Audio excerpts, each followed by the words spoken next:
Pada zaman dahulu, hiduplah seorang yang sangat kaya. Dia punya 3 orang putri. 2 diantaranya sangatlah serakah dan egois. Tapi putri yang ketiga memiliki hati yang penuh kasih dan baik. Suatu hari, ayah mereka menerima kabar bahwa kapalnya tenggelam karena badai. Pria malang itu kehilangan segalanya dan hanya menyisakan rumah kecilnya yang ada di desa. 2 putrinya yang serakah tentu saja tidak senang dengan keadaan ini. Sepanjang hari mereka hanya duduk dan mengeluh. Semua pekerjaan rumah diserahkan kepada si cantik.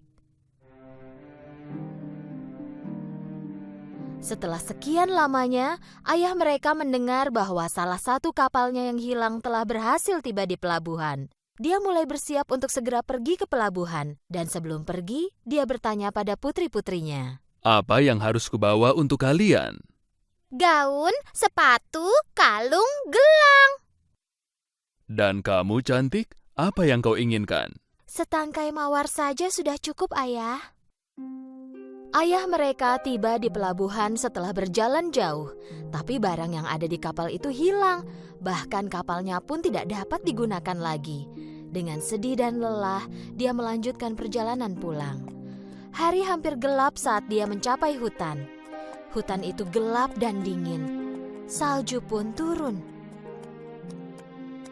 Sang ayah menunggangi kudanya berjam-jam di atas salju.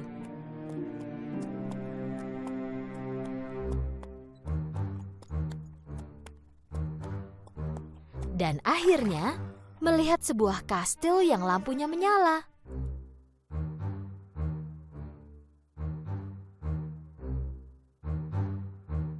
Dia masuk, berharap penghuninya dapat membantu. Tapi kastil itu aneh. Lampunya menyala di mana-mana. Meja makan dipenuhi dengan makanan dan perapiannya pun menyala. Tapi tak terlihat seorang pun di sana. Dia memanggil-manggil tapi tak seorang pun yang menjawab. Akhirnya, karena tidak bisa menunggu lagi, dia memakan makanan dari meja lalu tidur di salah satu tempat tidur.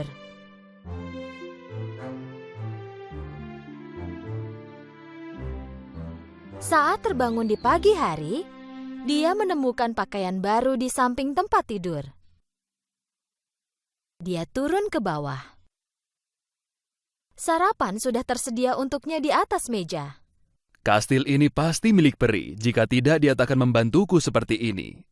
Aku ingin berterima kasih padanya.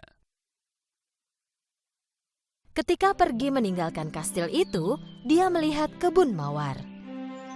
Aku tak bisa memenuhi permintaan 2 putriku. Setidaknya aku bisa memenuhi keinginan si cantik, pikirnya dalam hati. Ketika dia memetik setangkai mawar, dia dan sekelilingnya bergetar karena suara yang keras. Sesosok makhluk buruk rupa berwajah seperti singa muncul dari balik pepohonan. Sang ayah hampir pingsan melihat makhluk buruk rupa itu.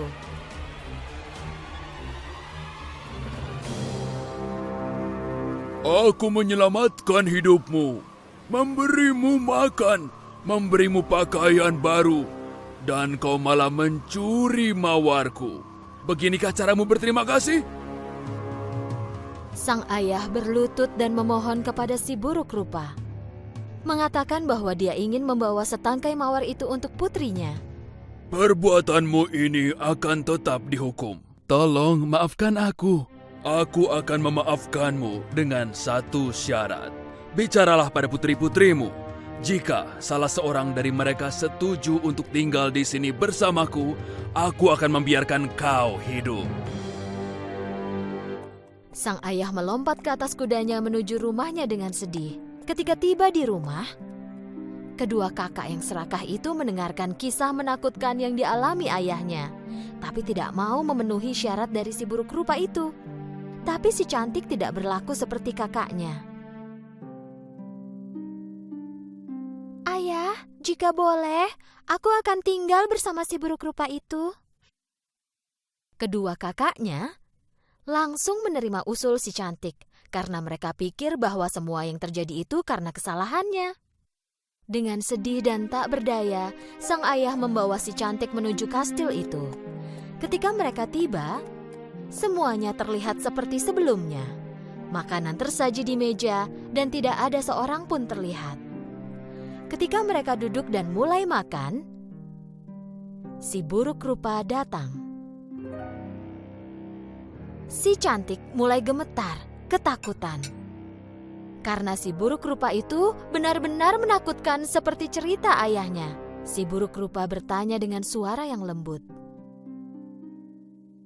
Apa kau datang ke sini dengan keinginanmu sendiri? Iya. Kalau begitu, besok pagi ayahmu akan pergi dan takkan pernah kembali lagi. Saat si cantik bangun esok paginya, dia tahu bahwa ayahnya sudah pergi dan dia menemukan sarapan tersedia untuknya di atas meja. Si cantik berkeliling taman sebentar. Dia merasa sedih ketika melihat mawar. Lalu dia berkeliling kastil. Salah satu pintu penuh dengan mawar. Dia penasaran.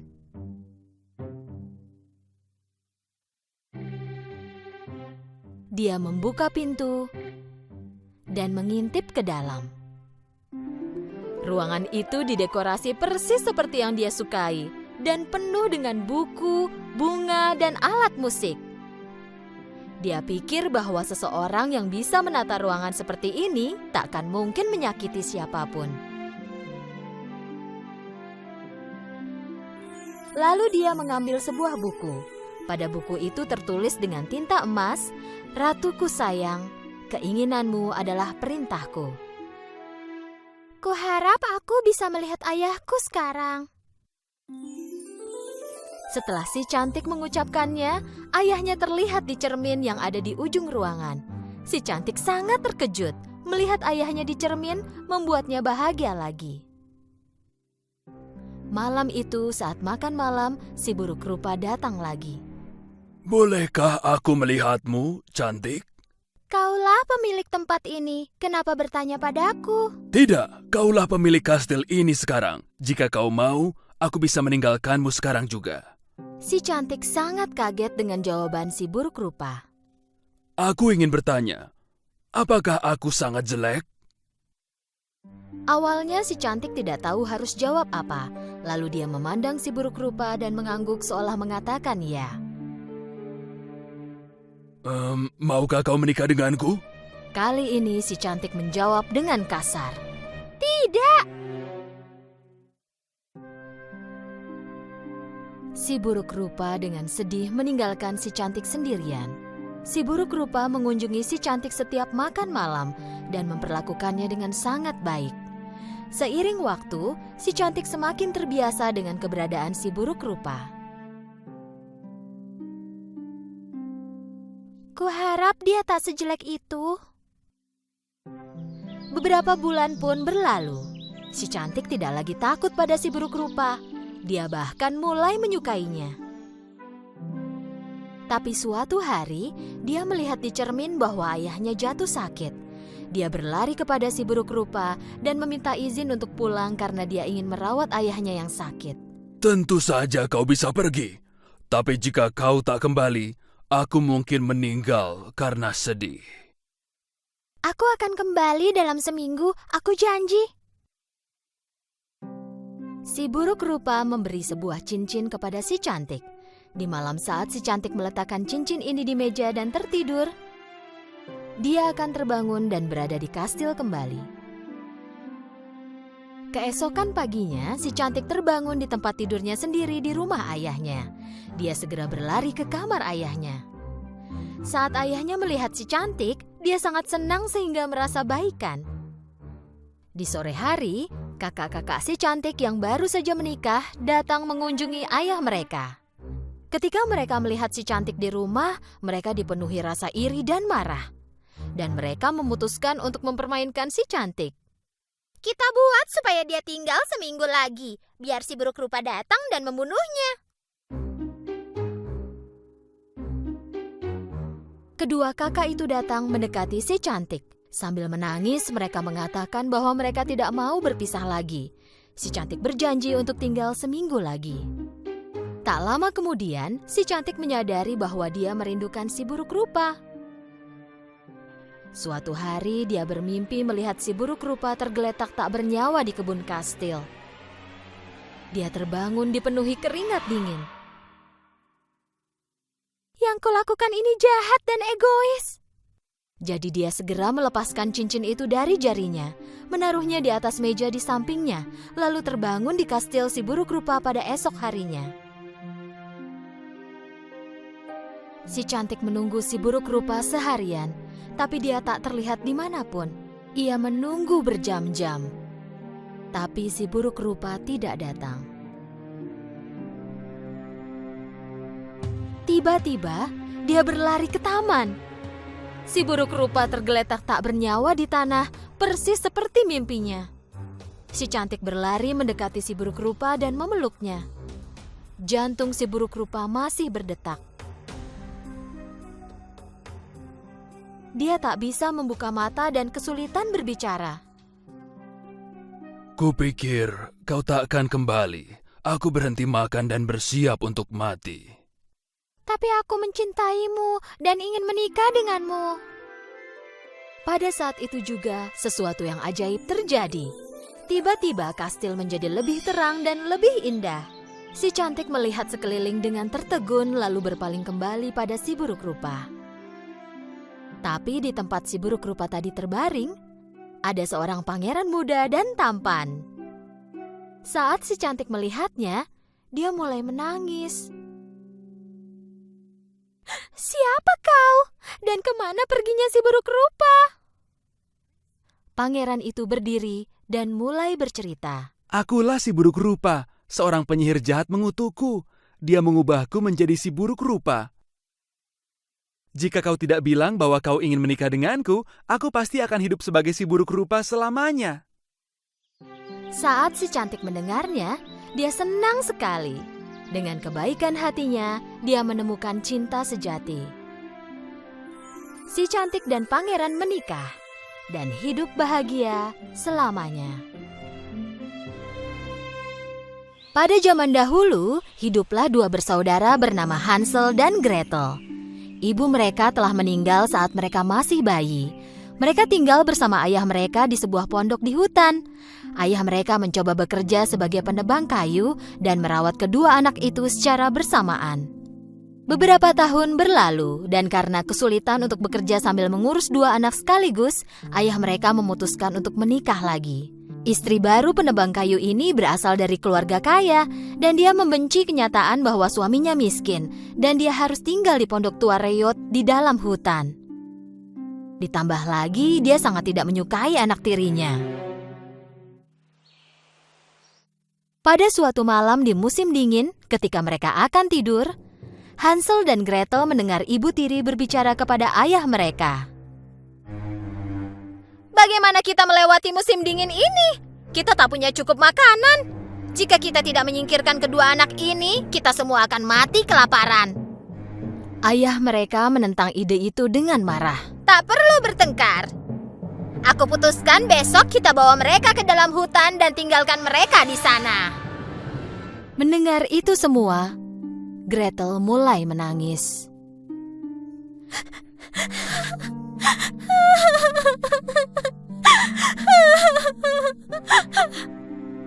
Kakaknya Hansel menghibur Gretel. Jangan khawatir Gretel, kita akan mencari jalan pulang bagaimanapun caranya. Malam itu, Hansel menyelinap keluar dan mengumpulkan kerikil sebanyak yang dia bisa di dalam sakunya. Keesokan paginya, mereka semua mulai berjalan menuju hutan. Ayah mereka memberitahu bahwa mereka akan melakukan hiking sekeluarga. Ketika mereka berjalan, tanpa sepengetahuan siapapun, Hansel menjatuhkan kerikil untuk menandai jalan pulang. Di sore harinya, ayah dan ibu tiri mereka menyalakan api unggun dan memberitahu bahwa mereka akan segera kembali. Mereka berjalan pergi dan hilang di antara pepohonan. Tentu saja, Mereka tidak pernah kembali.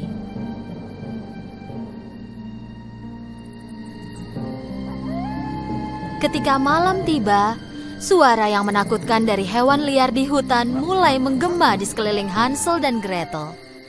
Sambil gemetar karena suara serigala yang menakutkan itu, Hansel dan Gretel tidak meninggalkan api unggun sampai bulan muncul. Lalu mereka mulai mengikuti kerikil yang berkilau oleh cahaya bulan dan berjalan pulang ke rumah. Bagus sekali Hansel, idemu ini pintar sekali. Saat anak-anak kembali ke rumah, ayah mereka sangat senang dan terkejut sekaligus. Ibu tiri mereka juga bertingkah seolah-olah dia senang, tapi di dalam hatinya dia masih sama. Dia sangat kesal karena mereka berhasil pulang. Setelah 3 hari, ibu tiri mencoba menyingkirkan mereka lagi. Kali ini di saat malam hari, ibu tiri mengunci pintu Hansel dan Gretel. Dan tidak membiarkan Hansel keluar mengumpulkan kerikil lagi. Tapi Hansel sangatlah pintar. Saat mereka berjalan ke hutan keesokan paginya, kali ini Hansel menjatuhkan remah-remah roti yang dia simpan di sakunya pada malam sebelumnya, dan sekali lagi membuat jejak untuk jalan pulang. Saat siang hari, ayah dan ibu tiri mereka mencari-cari alasan dan pergi, meninggalkan kedua anak itu lagi di dalam hutan. Menyadari bahwa kedua orang tuanya tidak kembali, Hansel dan Gretel mulai berjalan pulang sebelum hari gelap. Tapi kali ini, mereka tak bisa menemukan jejak yang mereka tinggalkan, karena semua remah roti telah dimakan oleh burung. Gretel mulai menangis. Untuk pertama kalinya Hansel juga merasa tak berdaya. Kali ini kedua anak itu benar-benar tersesat. Tanpa makanan dan dengan ketakutan mereka berjalan di dalam hutan selama 3 hari. Pada hari ketiga, mereka melihat burung seputih salju. Burung itu berkicau dengan suara indahnya untuk Hansel dan Gretel.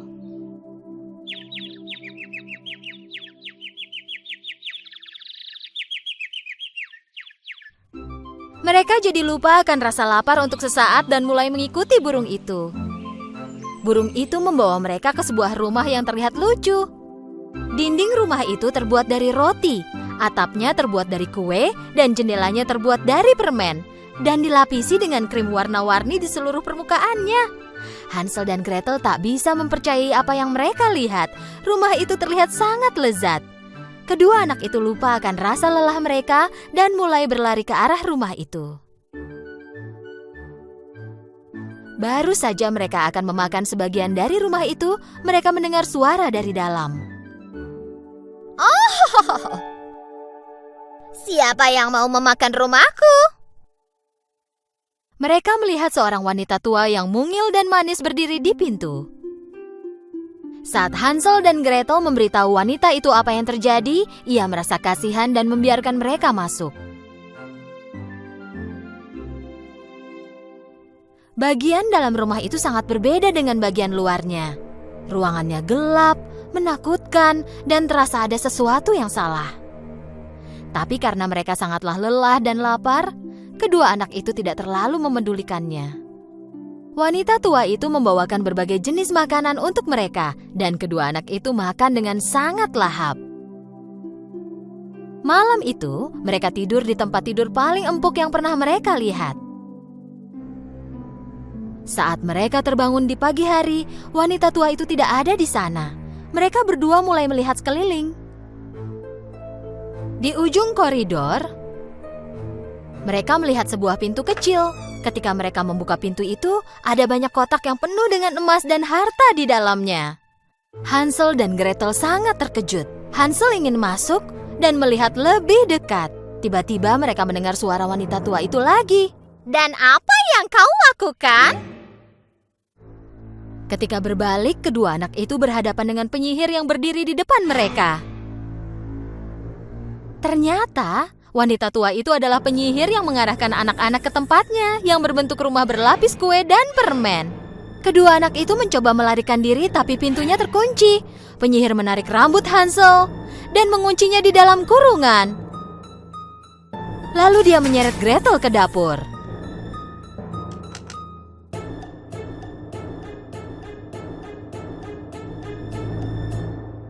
Kakakmu terlalu terlalu kurus. Masaklah makanan untuknya dan buat dia jadi gemuk. Saat badannya berisi, dia akan jadi makanan yang lezat untukku. Tapi jangan coba-coba makan apapun. Semua makanan itu hanya untuknya. Tanpa punya pilihan apapun, Gretel melakukan apa yang diperintahkan padanya. Untungnya Hansel adalah anak yang pintar dan bijaksana. Dia memutuskan untuk menipu penyihir jahat. Setiap malam saat penyihir tidur, Hansel menggali lubang di bawah lantai kurungan. Penyihir memeriksa Hansel setiap pagi untuk melihat apakah beratnya bertambah atau tidak. Tapi Hansel tidak memakan apapun yang dimasak oleh adiknya, melainkan menyembunyikannya di dalam lubang yang dia gali. Sementara itu, penyihir memberitahu Gretel untuk memasak lebih banyak. Hal ini berlangsung berhari-hari sampai akhirnya penyihir itu tidak sabar lagi. Gemuk atau kurus, aku tak peduli lagi. Hari ini aku akan membuat Hansel menjadi kue pie. Penyihir berpaling ke Gretel. Lihat ke dalam oven, apakah adonannya sudah terpanggang dengan baik? Meskipun dia ketakutan, Gretel juga seorang gadis bijaksana sama seperti kakaknya. Dia mengerti bahwa penyihir akan mendorongnya ke dalam oven. Aku tak bisa memasukkan kepala untuk melihat adonannya, kata Gretel sambil merajuk. Penyihir mendorong Gretel ke samping dan memasukkan kepalanya sendiri ke dalam oven. Gretel mengumpulkan segenap kekuatannya dan mendorong penyihir tua itu ke dalam oven dan menutup pintu oven.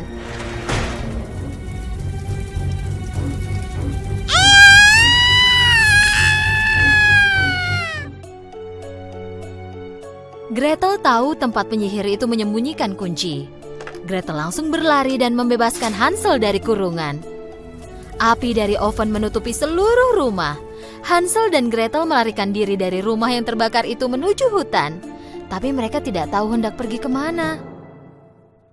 Tak berapa lama mereka tiba di sebuah sungai. Seekor angsa raksasa membawa mereka satu persatu menyeberangi sungai itu.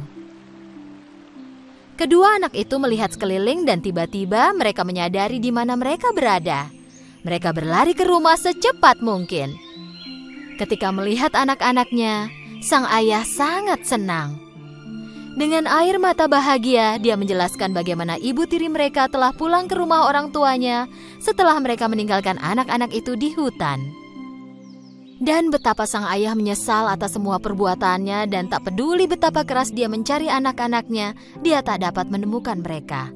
Kedua anak itu sangat mencintai ayah mereka, sehingga mereka memaafkannya. Tapi kejutan lain menunggu ayah mereka. Hansel dan Gretel merogoh saku mereka, lalu mengeluarkan emas dan berlian yang mereka temukan di rumah penyihir. Ayah mereka tak percaya pada apa yang dilihatnya. Semua masalah yang pernah dialami keluarga mereka sudah teratasi, dan mereka hidup bahagia selamanya.